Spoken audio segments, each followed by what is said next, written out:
Thank you.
Yeah.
Hallelujah,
Oh,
hallelujah. Israel यह कहे कि यदि हमारी ओर यहोवा न होता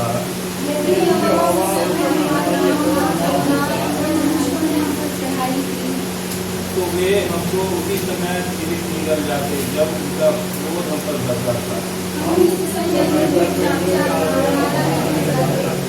मरते जल में हम उसी समय ही बच जाते।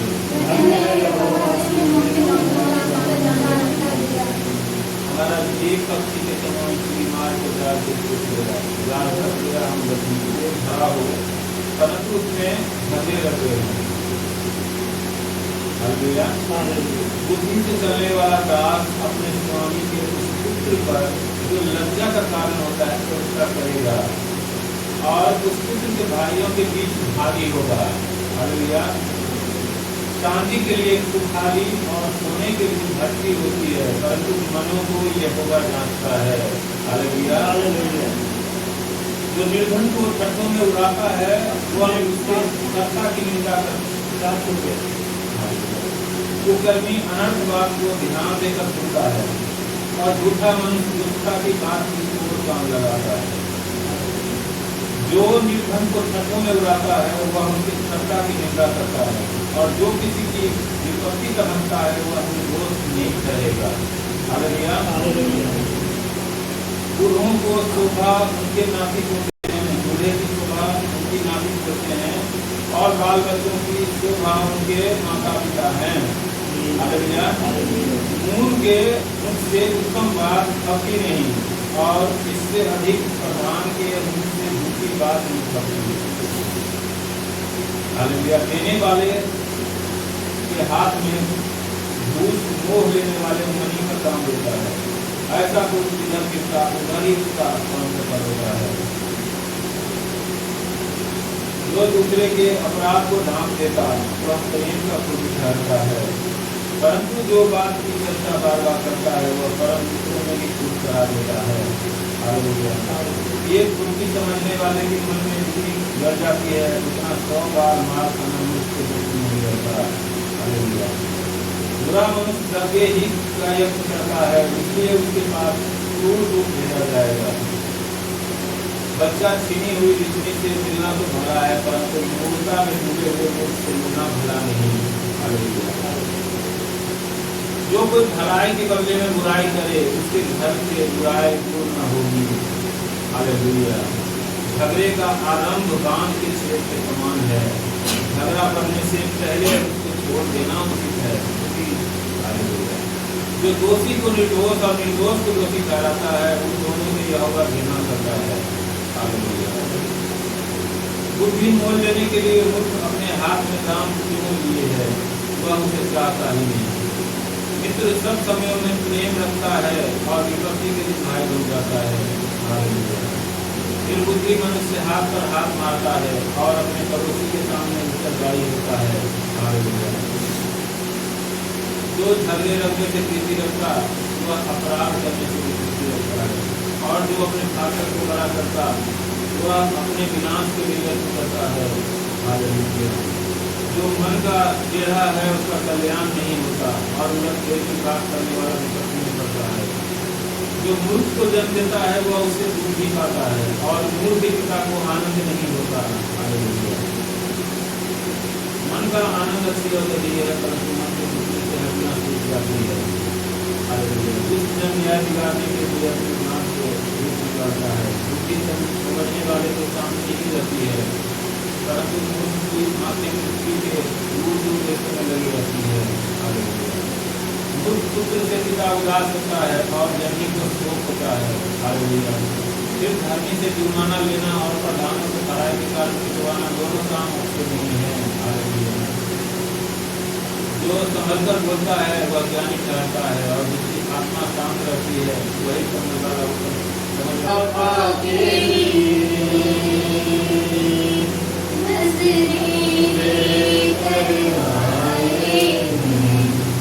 अपने खुदा के लिए दिल से शुक्र गुजार हैं हम, तेरी वफा के लिए नजरें लेकर आए हैं अपने खुदा के लिए।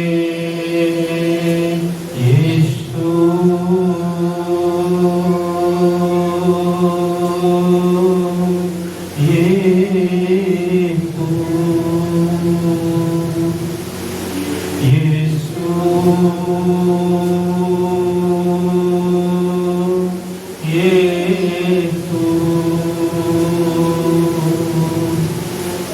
तूने सलीब उठाई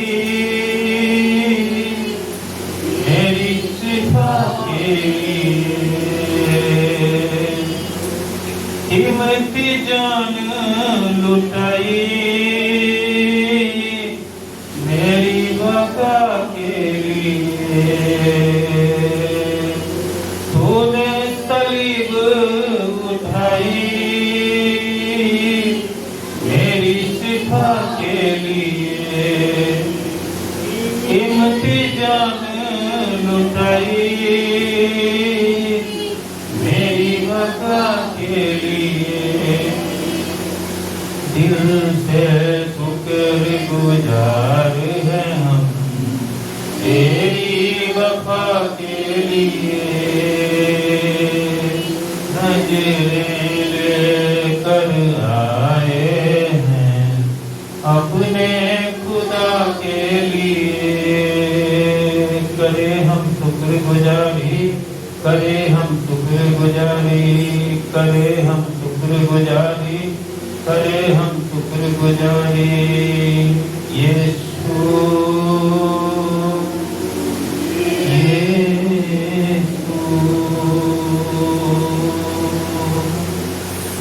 लंगरे तू ही चलाए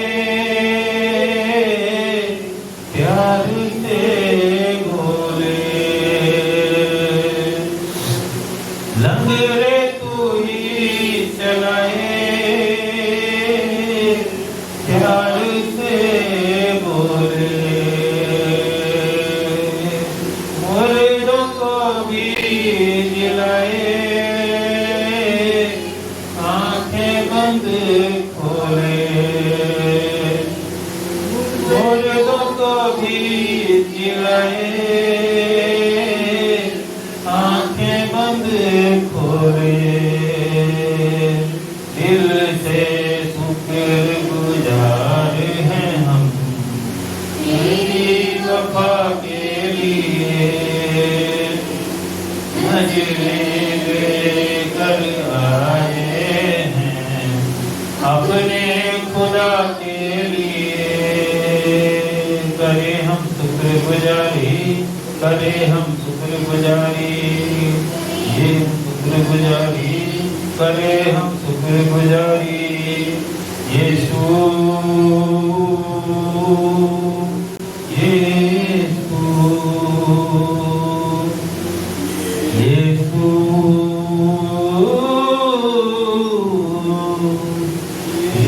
यीशु।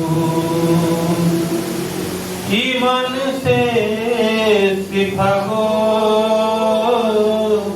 करते हैं कबूल, लहू से तेरे यीशु ठहरे हैं मकबूल। ईमान से सिखाओ करते हैं कबूल, लहू से तेरे यीशु ठहरे हैं मकबूल। दिल से शुक्रगुजार हैं हम तेरी वफा के लिए। नजरें लेकर आए हैं अपने खुदा के लिए। यीशु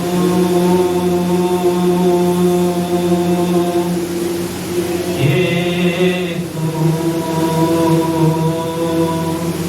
यीशु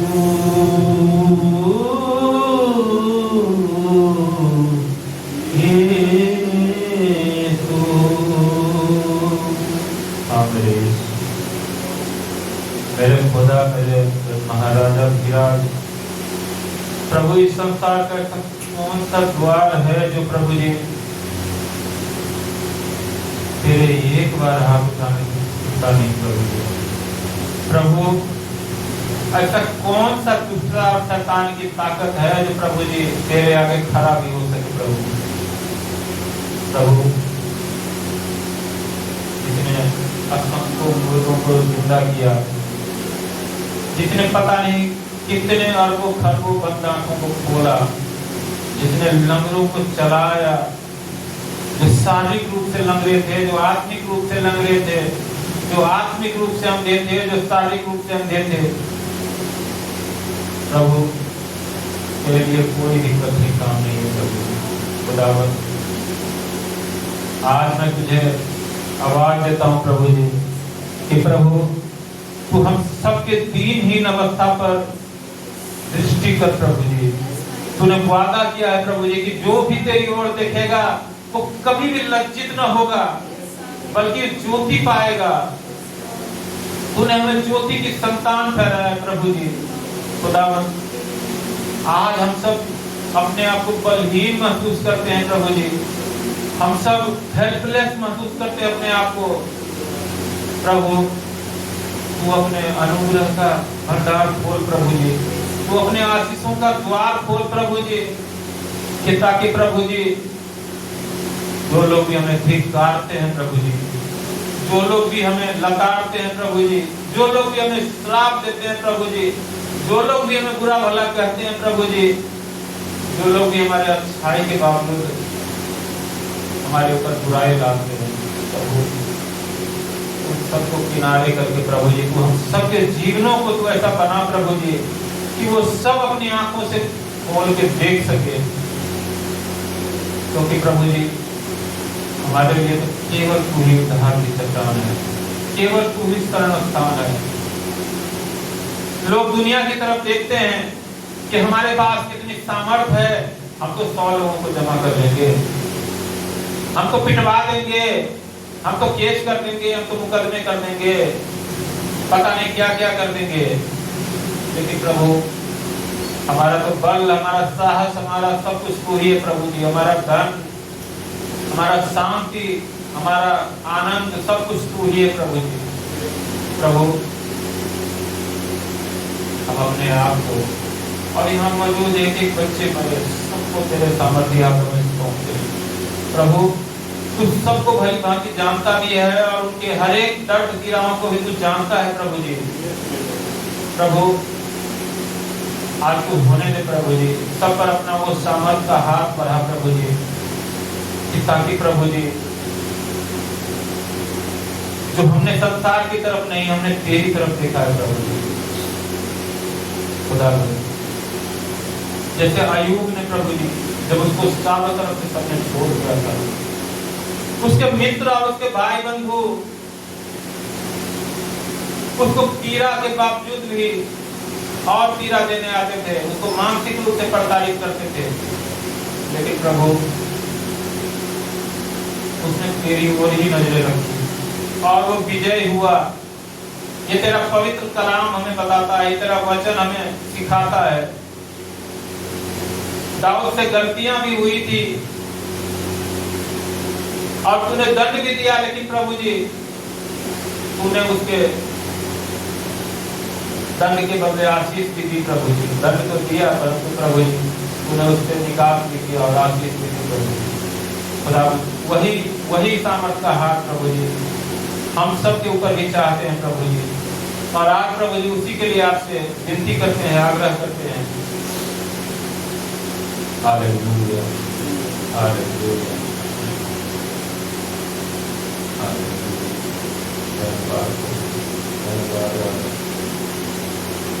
तन में कुबत नहीं, मन भी मैलाता है, खुदावन खुदा आ मुझे थाम ले, खुदावन खुदा आ मुझे थाम ले। की कुवत है तू, मन की शक्ति है तू, ऐसा है दो जहां, आ मुझे थाम ले, ऐसा है दो जहां, आ मुझे थाम ले, तन की कुवत नहीं,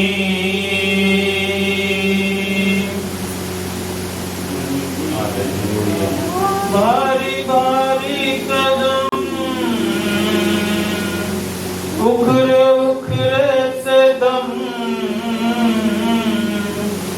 अपने अपने नहीं छूट गए सब भरम, भारी भारी कदम उखरे उखरे से मन,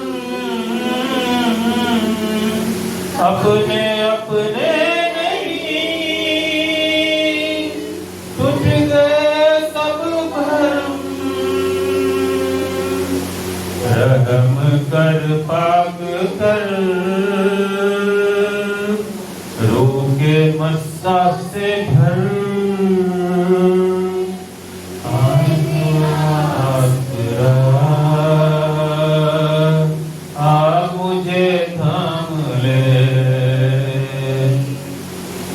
तेरा आसरा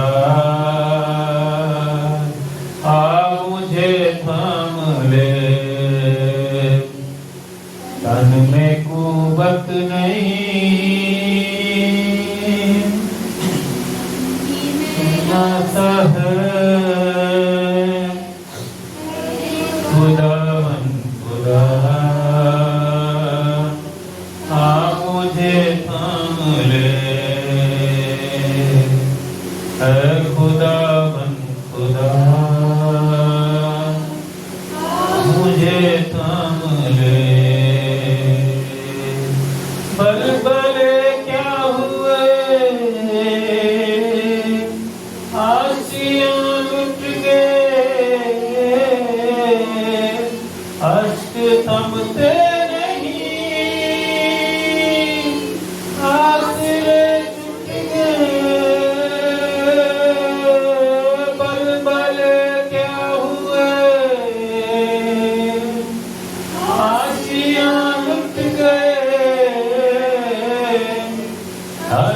थमते नहीं,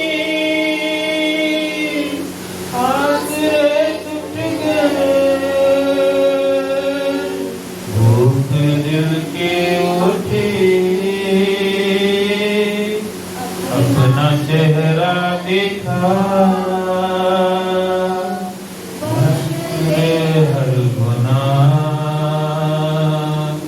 आ मुझे थाम ले, बख्श दे हर गुनाह आ मुझे थाम ले, तन में कुवत नहीं, ऐसा है खुदावन खुदा, आ मुझे थाम ले, है खुदावन खुदा, आ मुझे थाम ले, जोरे बाजू है तू ही संगीत है, जिस मौज के दिखा तू मेरा गीत है, जोरे बाजू है तू ही संगीत है, जिस मौजा के दिखा तू मेरा गीत है, सुन ली दुआ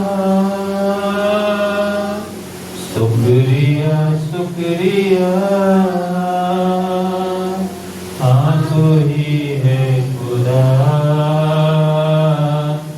आ मुझे थाम ले, हाँ तू ही है खुदा, आ मुझे थाम ले। तन में कुवत नहीं, मन भी मैलाता है, रावण खुदा, आ मुझे थाम ले, ऐ खुदावन खुदा, आ मुझे थाम ले। तन की कुवत है तू, मन की शक्ति है तू, ऐसा है तो जहां, आ मुझे थाम ले, ऐसा है तो जहां, आ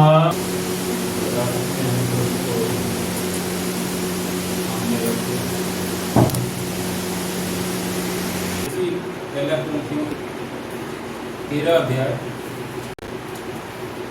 चैप्टर 13 और उसके 1 से 13 तक हम देखेंगे।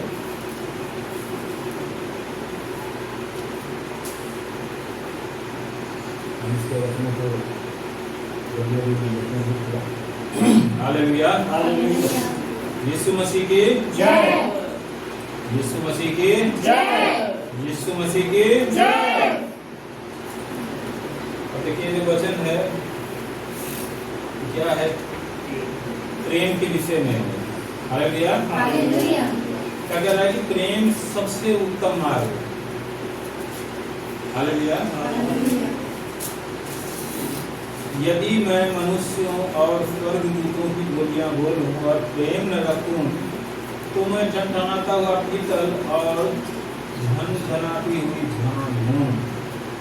और यदि मैं भविष्यवाणी कर सकूं और सब भेदों और सब प्रकार के ज्ञान को समझूं और मुझे यहाँ तक पूरा विश्वास हो कि मैं पहाड़ों को हटा दूं, परंतु प्रेम न रखूं तो मैं कुछ भी नहीं। यदि मैं अपनी संपूर्ण संपत्ति कंगालों को खिला दूं या अपनी देह जलाने के लिए दे दूं और प्रेम न रखूं तो मुझे कुछ भी लाभ नहीं। प्रेम धीरजवंत है और कृपालु है, प्रेम जाह नहीं करता, प्रेम अपनी बड़ाई नहीं करता और फूटता नहीं, वह अनमिति नहीं चलता, वह अपनी भलाई नहीं चाहता, झुंझलाता नहीं, बुरा नहीं मानता, कर्म से आनंदित नहीं होता परंतु सत्य से आनंदित होता है। वह सब बातें सह लेता है, सब बातों की प्रतीति करता है, सब बातों की आशा रखता है, सब बातों में धीरज रहता है। प्रेम कभी टलता नहीं, भविष्यवाणी हो तो समाप्त हो जाएंगी, भाषाएं हो तो जाती रहेंगी, ज्ञान हो तो मिट जाएगा, क्योंकि हमारा ज्ञान अधूरा है और हमारी भविष्यवाणी अधूरी है, परंतु जब सब सिखाएगा तो अधूरा मिट जाएगा। जब मैं बालक था तो मैं बालकों के समान बोलता था, बालकों का सा मन था, बालकों की सी समझ थी, परंतु अब सियाना हो गया तो बालकों की बातें छोड़ दी। अभी हमें दर्पण में धुंधला सा दिखाई देता है, परंतु उस समय आमने सामने देखेंगे, उस समय मेरा ज्ञान अधूरा है, परंतु उस समय में ऐसी पूरी रीति से पहचानूंगा जैसा मैं पहचाना गया हूँ। पर अब विश्वास, आशा, प्रेम ये तीनों अस्थायी है, पर इनमें सबसे बड़ा प्रेम है। आमीन, हालेलुया। हम जानते हैं कि जब हम पीछे भी जिक्र कर रहे थे कि पुराने नियम में जाते हैं तो वहाँ पर मुख्य रूप से 10 आज्ञाएं दी गई थी जो मूसा को परमेश्वर ने दी थी और सभी पट्टियों पर दी थी। हालेलुया। लेकिन नए नियम में जैसे ही आते हैं ना, जो अनुग्रह का समय है, अनुग्रह के युग में, तो उस युग में, जिस युग में हम जी रहे हैं, उस युग में आते ही क्या होता है, वो बिल्कुल एक बात पर टूट जाता है। इस बात पर प्रेम। प्रेम को सबसे उत्तम मार्ग बताया गया है। अभी हम पीछे भी जिक्र किए थे कि प्रभु ने 2 आज्ञा बताई थी। याद है किसी को क्या आज्ञाएं थी? तू प्रभु अपने परमेश्वर से अपने सारे मन, सारे बुद्धि, सारे प्राण, सारे शक्ति के साथ अपने परमेश्वर से प्रेम कर। क्या कराएगा? इसने भी आ गया ना प्रेम। सब चीजों से प्रेम रख, हालेलुया, और अपने पड़ोसी से अपने समान प्रेम रख। दोनों आज्ञाओं में क्या है? मुख्य रूप से प्रेम ही है। और यहाँ पर ये वचन भी यही हमें बता रहा है कि सबसे उत्तम मार्ग क्या है? प्रेम। हमने अभी वचन पढ़े हैं, यदि मैं मनुष्यों और स्वर्गदूतों की बोलियां बोलूं और प्रेम न रखूं तो मैं अनटनाता हुआ पीतल और झंझनाता हुआ जाऊंगा। अब देखो आज का समय और जरा कितना कठिन हो गया है। देखो झूठ सच तो पहले भी था, पहले ऐसा नहीं था कि खाली झूठ ही था या खाली सच ही था, दोनों ही चीजें पहले भी था। लेकिन आज जो है ना, झूठ का रूप और सच का रूप, सच का रूप तो कभी बदलता नहीं है, लेकिन झूठ का रूप जो है ना बहुत ही ज्यादा बदल चुका है। और झूठ जो है ना बहुत ही ज्यादा फैल चुका है। जैसे आपने अमरवेल देखा है ना, कैसे फैला रहता है, पूरे पेड़ को छा देता है। और ये हाल होता है कि लास्ट में जिस पेड़ के ऊपर अमरवेल छा गया ना, उस पेड़ को सुखा देता है। जिस पर भी अमरवेल छा गया और उसको उखाड़ नहीं दिया गया, तो लास्ट में अंत टाइम यही होता है कि वो अमरवेल उस पेड़ के सारे रस को चूस लेता है और वो पेड़ सूख जाता है। आप चाहे इस बात को देख लेना, ये मैं प्रैक्टिकल बात भी कह रहा हूँ, ये सांसारिक रूप से दिखाई भी देता है। वैसे ही जहाँ प्रेम नहीं है वहां पर चाहे कुछ भी हो, यहाँ पर कह रहा है कि मैं मनुष्यों और स्वर्गदूतों की बोलियां बोलूं। बहुत से लोगों के विषय में आप सुनते हो कि फलना जो है ना इतने भाषाओं का जो है विद्वान है। बहुत से लोगों को ये होता है कि मैं कितना से कितना ज्यादा भाषा सीख लूं। एक समय में जो है ना हमारे देश के प्रधानमंत्री थे पी.वी. नरसिम्हा राव जी, अब नहीं है संसार में। उनके विषय में जब वो प्रधानमंत्री बने थे तो हम लोगों ने सुना था कि वो 19 भाषाओं के विद्वान थे। बहुत सारे ऐसे लोग हैं, आज भी हैं, पहले भी थे, जो बहुत भाषा जानते थे, बहुत भाषा सीखते थे। लेकिन यहाँ पर क्या कर रहा है, आज हम जो भाषा की बात कर रहे हैं वो आप देखते हो कि प्रार्थना सभा में बहुत से लोग हैं जो अन्य भाषा बोलते हैं, अन्य भाषा में प्रार्थना करते हैं। और बहुत से जो है प्रचारक भी कहते हैं कि आपको अन्य भाषा में प्रार्थना करना चाहिए, है ना। लेकिन यहाँ पर क्या कर रहा है कि यदि मैं मनुष्यों और स्वर्गदूतों की बोलियां बोलूं और प्रेम न रखूं तो मैं डनडनाता हुआ पीतल और झनझनाती हुई झांझ हूं। अगर मैं प्रेम नहीं हमारे हृदय में है ना, तो हम चाहे कितना भी अन्य भाषा बोले या मनुष्यों के जो है बहुत सारे भाषा सीख ले, ये सब क्या है? परमेश्वर की नजर में व्यर्थ है। वो अमरवेल की तरह। हालेलुया। और यदि मैं भविष्यवाणी कर सकूं और सब भेदों और सब प्रकार के ज्ञान को समझूं और मुझे यहाँ तक पूरा विश्वास हो कि मैं पहाड़ों को हटा दूं परंतु प्रेम न रखूं तो मैं कुछ भी नहीं। एक तरफ देखो, इसी में थोड़ा पहले जाओगे 12 अध्याय में, तो क्या कहता है कि आत्मिक वरदानों के धुन में हमेशा रहना चाहिए, है ना। लेकिन यहाँ पर क्या कह रहा है, वही आत्मिक वरदानों को क्या बता रहे हैं ये वचन? द्वितीय सेकेंडरी बता रहे हैं। सबसे पहला क्या है? प्रेम, कि हमारे हृदय में प्रेम भी है या नहीं है। अगर प्रेम है तो ये सब चीजें सही है, हमारे लिए अच्छा है, परमेश्वर का वरदान है। लेकिन अगर प्रेम नहीं रखते हैं तो यदि हम भविष्यवाणी भी कर रहे हैं और सब भेदों को, स्वर्ग धरती सबके भेद को भी खोल रहे हैं, ठीक है, सपनों का भेद खोल रहे हैं, दर्शनों का भेद हम खोल रहे हैं, सब कुछ हम कर रहे हैं, लेकिन सब ज्ञान तो हमने ले लिए, लेकिन सामर्थ्य भी यहाँ तक हम दिखा देते हैं। जैसे प्रभु ने बोला कि अगर तुम्हारे अंदर राई के दाने बराबर विश्वास हो तो इस पहाड़ से कहोगे कि जा उखड़ जा और समुद्र में लग जा तो लग जाएगा। वो भी सामर्थ्य हो जाए हमारे अंदर, परमेश्वर वो भी सामर्थ्य दे, लेकिन प्रेम नहीं है ना, वो भी सब व्यर्थ है, तो किसी काम का नहीं है। ये मैं नहीं कर रहा हूँ, ये वचन कर रहा है। आजकल आप देखो चारों तरफ क्या है, चिन्ह और चमत्कार की होड़ लगी हुई है ना। लोग क्या करते हैं, मैं ये नहीं कर रहा हूँ कि ये चिन्ह और चमत्कार जो है गलत है।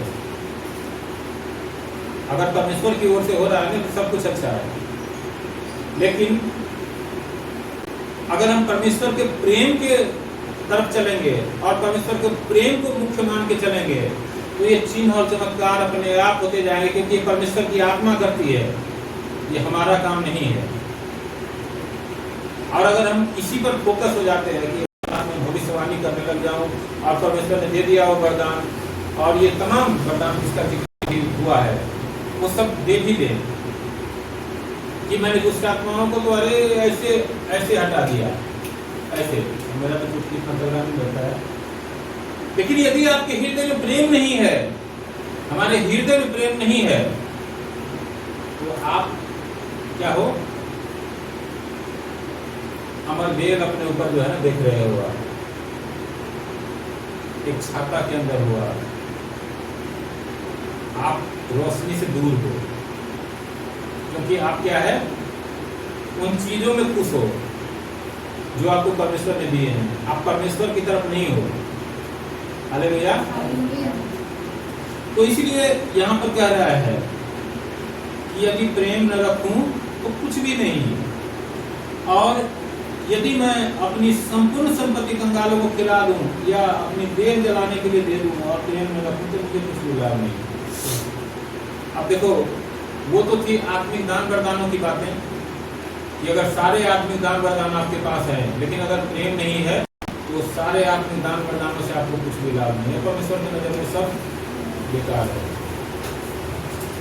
यहाँ पर एक दूसरी बात कह रहे हैं कि सांसारिक रूप से हम कई बार हमारे मन में जाता है कि अरे मैं तो बहुत बड़ा दानी हूँ, दान कीर्तन नहीं हूँ, मैंने फलना जगह इतना दान कर दिया, फलना जगह इतना बड़ा पोस्टर लिखवा दिया, फलना जगह जो है ये कर दिया, मैंने इतने कंगाल को खाना खिला दिया, मैंने इतने लड़कियों की शादी करवा दी। बहुत जगह जैसे हम देखते हैं, हम इसी समाज में रहते हैं, ये सब बातें अच्छी है, मैं बात नहीं कर रहा हूँ, वो एक अच्छा काम कर रहे हैं, वो जो भी कर रहे हैं, चाहे वो विश्वासी हो चाहे गैर विश्वासी हो, कोई भी कर रहा है तो अच्छा काम कर रहा है, लेकिन प्रेम रहना चाहिए। यदि उसके प्रेम के साथ ये सब करते हैं ना तो ये परमेश्वर को सबसे ज्यादा अच्छा लगता है। लेकिन ये सब तो हम कर रहे हैं, लेकिन ये हम कैसे कर रहे हैं, यानी ये सब तो ये है, इन सब तो खिला खिला के बस क्या है, हम प्रेम नहीं रखते इनसे, उनको हम लोअर दर्जे का समझते हैं, उनको हम एक इंसान भी नहीं समझते हैं, ये परमेश्वर को अच्छा नहीं लगता। फिर जो है ना, चाहे कुछ भी कर ले, हम परमेश्वर को भा नहीं सकते और वो हमारे लिए व्यर्थ ही है। क्या कर रहा है कि अब देखिए प्रेम की क्या पहचान है, गुण है प्रेम के, वो बता रहे हैं। प्रेम क्या है, धीरजवंत है। प्रेम तुरंत मुकाबला नहीं हो जाता है कि अगर किसी ने एक बात बोल दी, मान लो कोई हमसे प्रेम रखता है या हम प्रेम रखते हैं, और किसी ने एक बात कोई गलती से बोल दी, आज गलती से मुँह से निकल गया, और हम क्या किए, उसको 10 गाली दे दिए, 10 पर मार दिए, डंडा उठा दिए, तलवार भांगने लगे। तो यदि हमारे हृदय में प्रेम है तो हम ऐसा नहीं करेंगे। हालेलुया। क्योंकि देखो प्रेम जो है परमेश्वर का स्वभाव है। अगर हमारे हृदय में प्रेम है तो आप समझ लो कि परमेश्वर हमारे हृदय में है, और अगर प्रेम नहीं है तो परमेश्वर नहीं है।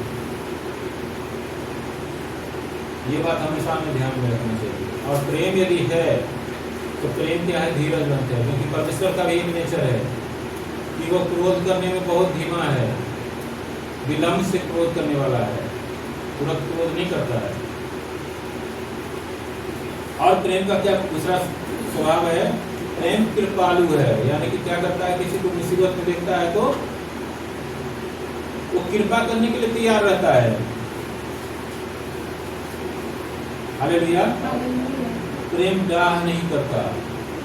अगर हृदय में प्रेम होगा ना तो कभी भी ये नहीं आएगा कि अरे ये हमसे छोटा था, ये कैसे आगे बढ़ रहा है, ये हमारे साथ ही तो था, हम साथ ही तो पढ़ते थे स्कूल में, ये कैसे बड़ा अधिकारी बन गया और हम कहाँ छोटे रह गए, एटसेट्रा एटसेट्रा। बहुत सारी चीजें हैं, हम सब जानते हैं अच्छी तरह से। प्रेम क्या करता है, डाह नहीं करता है। अगर प्रेम है हमारे हृदय में तो हमारे अंदर डाह की भावना नहीं होगी, ईर्ष्या नहीं होगा। कोई अगर आगे बढ़ रहा है तो हम उसके विषय में ईर्ष्या नहीं रखेंगे, डाह नहीं रखेंगे। प्रेम अपनी बड़ाई नहीं करता। प्रेम का एक और स्वभाव क्या है कि प्रेम अपना बड़ाई नहीं करता है। मैं कहता हूँ कि सूरज उगता है सुबह होने पर, ये किसी को क्या कान में आता है क्या कहने के लिए कि देखो मैं उग गया हूँ? नहीं, जैसे ये उगता है ना तो रोशनी हमें नजर आने लग जाता है चारों तरफ, और हम समझ जाते हैं कि सूर्य उदय हो गया है और सुबह हो गया है। हालेलुया। ऐसे ही यदि हम अच्छा काम करते हैं ना तो वो काम हमारी गवाही देंगे। ये संसार चाहे हमें गवाह हमारे कामों का प्रतिफल ये संसार नहीं देगा।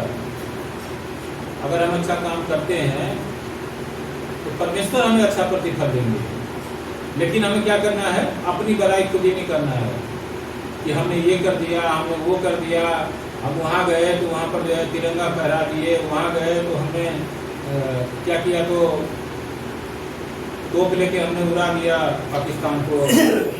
ये सब बातें ना हमारा काम नहीं है करना, यदि हमारे हृदय में प्रेम है तो। और फूलता नहीं, प्रेम का एक ये भी स्वभाव है, कभी फूलता नहीं है। जैसे हमें कोई अचीवमेंट मिल गई तो प्रेम रहेगा तो फूलेगा नहीं, क्योंकि देखो संसार में एक हम ही अकेले अचीवमेंट पाने वाले नहीं है, हमसे बड़े बड़े अचीवर हैं और हर दिन होते हैं। इसलिए यदि हमारे अंदर प्रेम है तो क्या होगा, हमारे अंदर जो है ना गुब्बारा नहीं बनेंगे, हम मनुष्य ही रहेंगे। और क्या कहता है कि वो अनरीति नहीं चलता। अनरीति नहीं चलता मतलब रीति क्या है, ईश्वरीय नियम हम जानते हैं, परमेश्वर के वचनों को हम जानते हैं कि परमेश्वर क्या हमें सिखाता है। जब भी हमारे सामने कोई सवाल होता है तो हमें रीति कौन सिखाएगा, परमेश्वर का वचन ही सिखाएगा। और परमेश्वर के वचन से बाहर हम जाते हैं तो इसका मतलब अभी हम प्रेम में कच्चे हैं।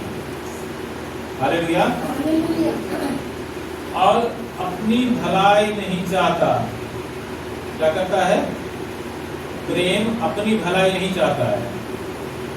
क्या परमेश्वर का कोई कुछ भला कर सकता है क्या?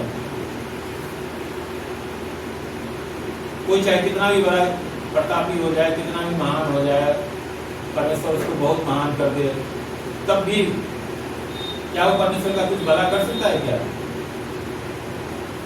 अगर परमेश्वर का प्रेम है हमारे हृदय में तो हमारे लिए भी वही है कि हम भलाई नहीं चाहते हैं, परमेश्वर भलाई नहीं चाहते हैं कि परमेश्वर के साथ हम भलाई करें। हम इसलिए भलाई करते हैं क्योंकि हम भलाई कर रहे हैं तो हम भी चाहते हैं कि परमेश्वर हमारे जीवन में क्या करे, भलाई करे। क्योंकि उसने बोल दिया है कि जिस नाम से तुम दूसरे को नापते हो उसी नाम से तुम्हारे लिए भी नापा जाएगा। हालेलुया। और क्या कहता है, झुंझलाता नहीं, बुरा नहीं मानता। हृदय में यदि प्रेम है तो क्या होगा, झुंझलाहट भी हमारे सामने नहीं होगा, कभी हमारे स्वभाव में झुंझलाहट नहीं होगा। ये चीज भी हमें क्या करना है, ध्यान रखना है। और वो कर्म से आनंदित नहीं होता परंतु सत्य से आनंदित होता है। आप ये हमेशा ध्यान रखना कि परमेश्वर को ना कुकर्म कभी पसंद नहीं है। कुकर्म मतलब आप क्या समझते हो? कोई भी बुरा काम यदि हम करते हैं वो कुकर्म ही है। तो यदि कोई भी कुकर्म हम करते हैं तो परमेश्वर को पसंद नहीं है। और इसका ये मतलब भी है कि परमेश्वर हमारे हृदय में नहीं है, क्योंकि हमारे अंदर प्रेम नहीं है। प्रेम होगा तो क्या होगा? कुकर्म से आनंदित नहीं होगा, सत्य से आनंदित होगा। जैसे परमेश्वर सत्य से आनंदित होगा। वह सब बातें सह लेता है, सब बातों की प्रतीति करता है, सब बातों की आशा रखता है, सब बातों में धीरज रखता है। प्रेम क्या करता है? प्रेम का क्या स्वभाव है कि वह सब बातें सह लेता है, सब बातों की प्रतीति करता है, मतलब यकीन करता है, और सब बातों की आशा रखता है। परमेश्वर ने जो वादा किया है हमसे, अगर हमारे अंदर परमेश्वर का प्रेम है तो हम हमेशा परमेश्वर पर आशा लगाए रहेंगे, क्योंकि हर एक बात को वो उचित समय पर पूरा जरूर करता है। ये परमेश्वर का स्वभाव है। हालेलुया। और सब बातों में धीरज धरता है। उतावलापन हमने सुना है ना, ये उतावलापन जो है प्रेम का स्वभाव नहीं है। इसीलिए क्या करता है? धीरज धरता है। प्रेम कभी टलता नहीं। भविष्यवाणियां हो तो समाप्त हो जाएंगी, भाषाएं हो तो जाती रहेगी, ज्ञान हो तो मिट जाएगा। अब प्रेम का ये जो है ना रिजल्ट, परिणाम क्या कह रहा है कि प्रेम कभी टलता नहीं है। हालेलुया। प्रेम कभी टलता नहीं है। भविष्यवाणियां हो तो समाप्त हो जाएगी। मान लो किसी ने भविष्यवाणी करी 6 जुलाई 2025 के लिए, तो क्या हुआ? आज या तो भविष्यवाणी पूरी होगी या नहीं होगी। अगर परमेश्वर की ओर से भविष्यवाणी कर रखा है तो जरूर पूरी होगी, और अगर अपनी ओर से कर रखा है या किसी और की ओर से कर रखा है तो पूरी नहीं होगी। तो भी आज 6 जुलाई जैसे खत्म हुआ, भविष्यवाणी खत्म। हालेलुया। आशाएं हो तो जाती रहेगी। आज हम बहुत बड़े अन्य भाषा बोलने वाले, उसके अनुवाद करने वाले, बहुत बड़े संसारिक रूप से 50 भाषा हमने सीख ली, लेकिन क्या होगा? मान लो मेरा स्मरण शक्ति खत्म हो जाए तो वो काम देगा? मान लो कि कोई 100 साल का हो गया या 90 साल का हो गया, 80 साल का हो गया और स्मरण लोप हो गया, तो क्या होगा? वो काम देगा क्या? उसका कुछ है फायदा? इसीलिए यहाँ पर लिखा है ज्ञान हो तो मिट जाएगा। कुछ बड़ा से बड़ा इंजीनियर या डॉक्टर आपने देखा है जो हमेशा अंतिम सांस तक वह काम करता है, बिल्कुल ही होता है। अगर कोई समय से पहले अगर चला जाता है तो उसकी बात नहीं कर सकता मैं, लेकिन पूरे उम्र में यदि कोई जीता है तो कोई भी 70 साल, 80 साल, 90 साल या 100 साल। एक डॉक्टर के विषय में एक मित्र ने मुझे बताया था कुछ दिन पहले, कुछ दिन क्या उनका 2 साल 3 साल पहले बताया था कि वो डॉक्टर ऐसा है कि उसका उम्र जो है 100 के ही आसपास में होगा, क्योंकि उसने जवाहरलाल नेहरू जी का भी इलाज किया था जो हमारे प्रथम प्रधानमंत्री थे। आप इसी से अंदाजा लगाओ कि वो कितने उम्र के होंगे। लाल बहादुर शास्त्री जो हमारे दूसरे प्रधानमंत्री थे उनका भी इलाज किया था, इंदिरा गांधी जी का भी इलाज किया था। आप सोचो कि कितनी उम्र होगी। लेकिन उनके विषय में बता रहे थे कि जैसे वो ऊपर से उतरे तो 1-2 पेशेंट को जो है मुश्किल से देख पाते थे, क्योंकि अब ये जो फेमस डॉक्टर हो गए, आजकल ऑनलाइन का जमाना है, तो दूर दूर से लोग कहाँ से भारत के अलग अलग हिस्सों से लोग उसके पास आते थे, हार्ट स्पेशलिस्ट कार्डियोलॉजिस्ट। 1-2 पेशेंट को देख पाते थे, शरीर ही काम नहीं करता था, फिर जाके लेट जाते तो फिर और 1 घंटा, आधा घंटा, 2 घंटा बाद फिर कभी होश आएगा तो इस तरह से काम चलता था। अब पता नहीं है नहीं, मुझे नहीं मालूम। तो कहने का मतलब वो भी तो अति ज्ञानी है ना, परमेश्वर ने उसको ज्ञान तो दिया है, संसार के डॉक्टर हैं, लेकिन क्या है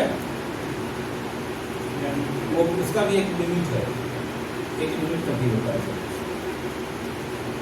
वो सब खत्म हो जाता है। क्योंकि क्या लिखा है कि क्योंकि हमारा ज्ञान अधूरा है और हमारी भविष्यवाणी अधूरी, परंतु जब सब सिद्ध आएगा तो अधूरा मिट जाएगा। जो भी संसारिक है, जो भी हमारी ओर से है, वो सब क्या है, कितना भी बढ़िया से बढ़िया हो, कितना भी बढ़िया से बढ़िया हो, लेकिन वो हमेशा उसमें सुधार की गुंजाइश होती है, वो अधूरा है। लेकिन जो परमेश्वर की ओर से होता है वो अधूरा नहीं होता है।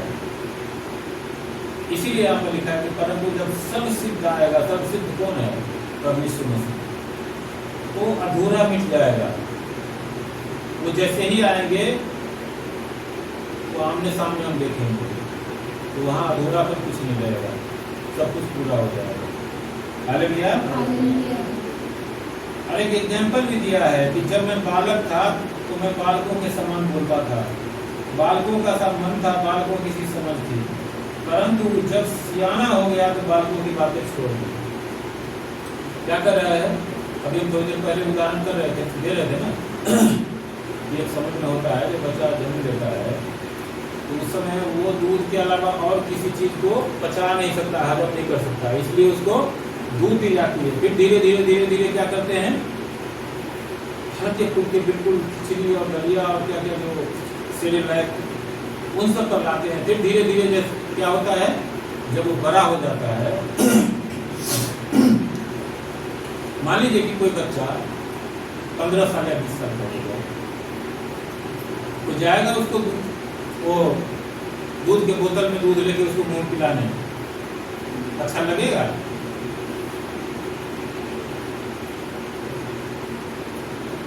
तो यहाँ पर यही कह रहा है कि जब हम बड़े हो जाते हैं ना, तो बच्चों वाली बातें, बच्चों वाली हरकतें छोड़ देना चाहिए। ये अपना ही एग्जाम्पल दे रहे हैं संत पौलुस कि जब सियाना हो गया तो बालकों की बातें छोड़ दी। हालेलुया। अभी हमें दर्पण में धुंधला सा दिखाई देता है, परंतु उस समय आमने सामने देखेंगे। इस समय मेरा ज्ञान अधूरा है, परंतु उस समय ऐसी पूरी रीति से पहचानूंगा जैसा मैं पहचाना गया हूँ। अभी प्रभु यीशु मसीह शरीर में हमारे सामने नहीं है, हम सब अच्छी तरह से जानते हैं। इसलिए हम जो कुछ भी कर रहे हैं, अपने आप को कोई महान बना लेता है, कोई छोटा बना लेता है, कोई बड़ा बना लेता है, कोई कुछ भी बना सकता है, क्योंकि ये हम बनाते हैं। तो ये क्या है, अधूरा है। लेकिन जब उसका आना होगा, जैसा उसने वादा किया है, जब वो आएगा, प्रकट होगा, तब क्या होगा, सब कुछ सामने दिखाई देगा। हमने क्या अच्छा किया जीवन में, क्या बुरा किया, वो सब कुछ हमें शीशे की तरह साफ दिखाई देगा। क्योंकि हम तो करके भी भूल जाते हैं, हम कह के भी भूल जाते हैं कि हमने क्या वादा किया था, क्या कहा था, लेकिन वो नहीं भूलता। सब कुछ उसके पास मौजूद है, उसका सीसीटीवी जो है ना कभी खराब नहीं होता। और क्या कह रहा है कि इस समय मेरा ज्ञान अधूरा है, परंतु उस समय ऐसी पूरी रीति से पहचानूंगा जैसा मैं पहचाना गया हूँ। अभी संसारिक रीति पर हम बात कर रहे हैं, तो इसलिए जो है ना इसमें कमी हो सकती है। लेकिन जब प्रभु आएंगे तो सारी कमियां खत्म हो जाएगी, क्योंकि जब कमियां खत्म हो जाएगी तभी प्रभु आएंगे। और प्रभु जब आएंगे तो जो कमी है वो सब खत्म हो जाएगा। पर अब विश्वास, आशा, प्रेम, ये तीनों अस्थायी है। क्या कह रहा है, विश्वास, आशा, प्रेम, ये तीनों अस्थायी हैं, पर इनमें सबसे बड़ा प्रेम है। क्या कह रहा है, आशा, विश्वास, आशा, प्रेम, ये तीनों अस्थायी हैं। ये तीन चीज है जो अस्थायी है, क्योंकि जो परमेश्वर पर हमने विश्वास किया है, विश्वास मतलब ये नहीं कि हम किसी भी झूठी चीज पर कर ले तो नहीं, लेकिन जो परमेश्वर पर हमारा विश्वास है या उसके प्रेम पर विश्वास है, और जो परमेश्वर पर हमारी आशा है और जो प्रेम है, ये तीनों अस्थायी है। ये तीनों जो है ना घटने बढ़ने वाला नहीं है। अगर हमने परमेश्वर पर आशा लगाया तो उसने भी तो वादा किया है ना, जिसने भी उस पर आशा रखा है तो क्या है, आनंद का दाता है। तो हमेशा अपने सारे वादों को पूरा करता है। तो इसीलिए उस पर किया गया आशा व्यर्थ नहीं जाता है कभी। और जो विश्वास हमने किया है परमेश्वर पर और उसके उद्धार पर, वो भी पूरा है, वो अधूरा नहीं है। हालेलुया। और जो प्रेम है परमेश्वर का, वो भी निश्चल है, निष्कपट है, निस्वार्थ है। परमेश्वर हमसे कुछ नहीं चाहते हैं, हम परमेश्वर को न तो कुछ दे सकते हैं, न परमेश्वर कुछ चाहता है कि हमसे कुछ दे। हमें अगर देना है तो अच्छे चाल चलन के द्वारा हम परमेश्वर को खुश कर सकते हैं। और जो परमेश्वर का प्रेम है वो परमेश्वर के लिए भी और अपने पड़ोसी के लिए भी, दोनों के साथ यदि प्रेम हम रखते हैं तो ये परमेश्वर को सबसे उत्तम भाता है। हम कितना भी बलिदान करें, लेकिन अगर ये दोनों चीज नहीं है, ये प्रेम नहीं है परमेश्वर से और पड़ोसी से प्रेम नहीं रखते, तो सारा बलिदान हमारा व्यर्थ है। लेकिन यदि हम परमेश्वर के प्रेम और पड़ोसी के प्रेम में हैं, इसको हम कायम रखते हैं, तो हम जो कुछ भी करते हैं, जो कुछ भी भलाई करेंगे, छोटा से छोटा भी, वो परमेश्वर को बढ़ाता है। हालेलुया। क्योंकि यहाँ पर लिखा है कि पर इनमें सबसे बड़ा प्रेम है, बिल्कुल स्पष्ट कर दिया है कि बाकी चीजें महत्व है, लेकिन सबसे ज्यादा महत्वपूर्ण है प्रेम। हालेलुया। परमेश्वर का मैं धन्यवाद करता हूँ कि आज ये सुंदर वचन परमेश्वर ने हमारे सामने दिए। आज का आखिरी भोजन, ये सारे वचन और परमेश्वर का प्रेम और जो परमेश्वर ने आज्ञा दी है कि हमें अपने हर एक पड़ोसी से, पड़ोसी का मतलब भी हमें हमेशा ध्यान रखना चाहिए। पड़ोसी हमारे पड़ोस में रहने वाला भी हो सकता है, ऐसा नहीं है जो वो नहीं है, लेकिन विशेषकर पड़ोसी उसको कहा गया है वचन में जो हमारे साथ भलाई करता है, वो हमारे पड़ोसी है। तो उसके साथ हम कभी भी